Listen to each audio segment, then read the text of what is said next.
ঝাড়গ্রাম জেলা জুড়ে প্রবল তাপপ্রবাহ, আর তার জেরে ঝাড়গ্রাম শহরের রেল স্টেশন থেকে ফ্লাইওভার সর্বত্রই জনমানবহীন।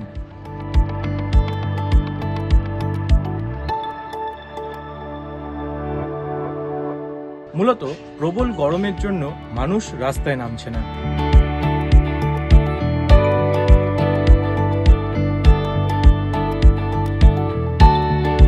শুনে নেওয়া যাক ঝাড়গ্রাম শহরবাসী কি বলছে এই প্রবল তাপপ্রবাহ নিয়ে। এদেরকে সুস্থ রাখার জন্য প্রয়োজনীয় জল সময় মতো এবং ওআরএস এর জল বা নুন চিনির জল খেয়ে এইভাবে সুস্থ রেখেছি।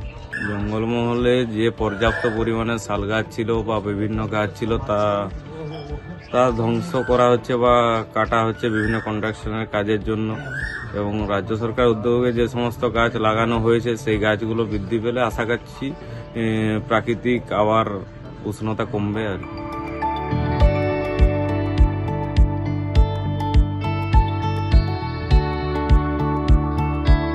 এখন তো খুবই যেগুলো দরকার ছাড়া বাড়ি থেকে বেরোনো যাচ্ছে না, এই আর কি। এইবারে বাড়ি থেকে বেরোলে গামছা সঙ্গে সানগ্লাস, এবারে পানীয় জল একটু। ঝাড়গ্রাম থেকে প্রতিম মৈত্র, সংবাদ প্রতিদিন .in।